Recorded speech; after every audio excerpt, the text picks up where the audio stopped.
नाजरीन, यूं तो हिंदुस्तान में मुसलमानों के बहुत सारे तारीखी वाक़यात मिलते हैं जिनमें मीर जाफिर और मीर सादिक का वाक़या भी दर्ज मिलता है। इन किरदारों के मीरों ने अपनी कौमी तारीख बदल कर रख दी है, इसलिए 1971 में पाकिस्तान को तोड़ने वाले किरदारों को भी मीर सादिक और जाफर से तशबीह दी जाती है, क्योंकि इन्होंने पाकिस्तान का नक्शा ही बदल कर रख दिया। तारीख के मुताबिक बंगाल को अकबर बादशाह के दौरे हुकूमत में 1592 में मुगलिया सल्तनत का हिस्सा बनाया गया था। मुगलिया सल्तनत कमजोर हुई तो कई सूबे आजाद हो गए, जिनमें बंगाल भी शामिल था। सिराजुद्दौला 24 वर्ष की उम्र में अपने दादा अली वर्दी खां के इंतकाल के बाद 1756 में बंगाल की गद्दी पर बैठा। उस दौर में अंग्रेज अपना असर और सूख बढ़ा रहे थे और तजारत की आड़ में ईस्ट इंडिया कंपनी मुसलमानों के इक्तदार में नकब लगाने में मसरूफ थी। अव्वल तो अंग्रेजों ने नवाब की मंजूरी के बगैर अपने तजारती मराकज के इर्द गिर्द हसार बना लिए थे।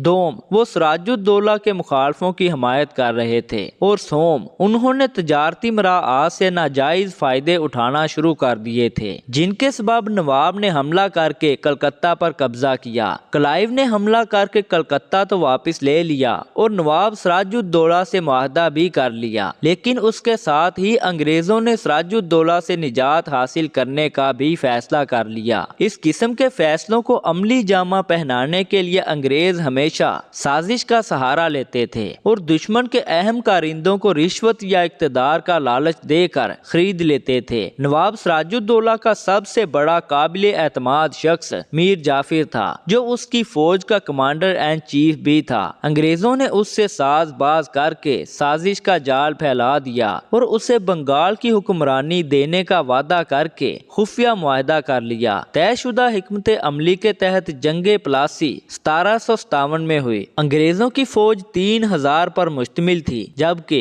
सिराजुद्दौला के पास 50,000 की फौज थी। 23 जून 1757 को प्लासी की इस जंग के दौरान मीर जाफिर ने सिराजुद्दौला को दगा दिया और फौज लेकर नवाब से अलहदा हो गया। नतीजे के तौर पर नवाब सिराजुद्दौला को शिकस्त हुई और वो जान बचाकर भाग निकला। मीर जाफिर के बेटे मीरा ने ताकुब करके सिराजुद्दौला को कत्ल कर दिया। यूं सिराजुद्दौला की जगह मीर जाफिर बंगाल का हाकिम बन गया, लेकिन अमली तौर पर उसे ईस्ट इंडिया कंपनी के साथ मुआहदे में बुरी तरह जकड़ दिया गया और अंग्रेज गालिब आ चुके थे। यूं बंगाल के इलाके में मुसलमानों के अरूजो इक्तदार का सूरज गरूब हो गया। अब मीर सादिक का तारीखी किरदार ये है कि मीर सादिक टीपू सुल्तान, जो के मुसलमानों के बहादुर बादशाह के नाम से जाने जाते हैं, उनकी मजलिस का सदर आजम था। टीपू सुल्तान ना ही सिर्फ बहादुर, इबादत गुजार और आला दर्जे का मुंतजिम था, बल्कि हिंदुस्तान में मुसलमानों की इक्तदार की आखिरी निशानी और रोशन चिराग समझा जाता था, क्योंकि मुगल हुक्मरान जंगे बलक्सर में शिकस्त के बाद अंग्रेजों के हाथों में महज कठपुतली बन चुके थे। टीपू को फ्रांसीसियों की हमायत हासिल थी और वो अंग्रेजों के तोसीह पसंदाना अजाइम के रास्ते में सबसे बड़ी रुकावट था। मुकम्मल जंगी तैयारियों और साजिशों का जाल फैलाने के बाद अंग्रेजों ने जनरल हैरिस की सरबराही में मैसूर पर हमला कर दिया। जनरल हैरिस ने मार्च 1799 में मैसूर और फिर बंगलौर पर कब्जा कर लिया। उसकी फौज में 60,000 बैल और बहुत से हाथी थे। टीपू सुल्तान को सुलह के लिए शर्मनाक शराइत पेश की गई, जो उसने मुस्तरद कर दी। अप्रैल के अवाखिर में सुरंगापट्टम के किले के बाहर अंग्रेजों ने तोपें नस्ब कर दी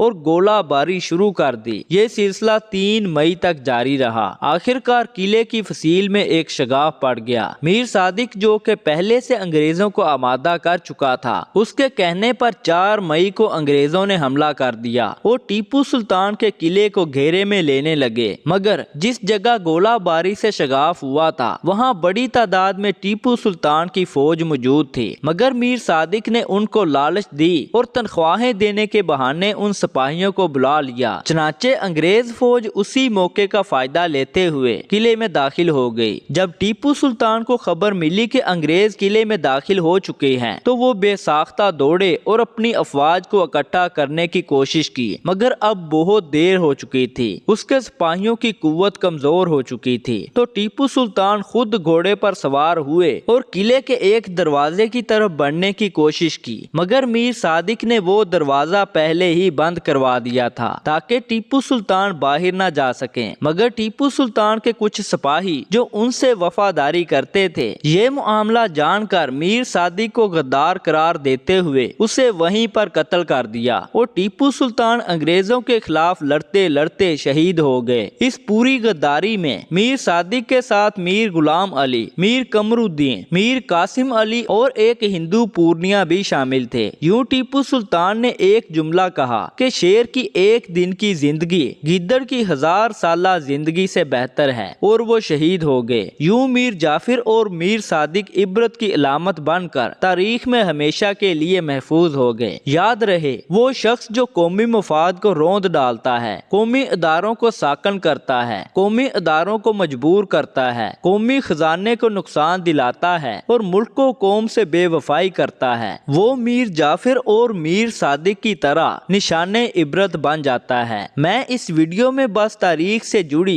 एक कहानी याद दिला रहा हूँ। मैं किसी को ना मीर जाफिर और ना मीर सादिक समझता हूँ। मैं सिर्फ इतना जानता हूँ कि वो पाक ज़ात जो दिलों के राज तक जानता है, वो ही सब कुछ जानता है।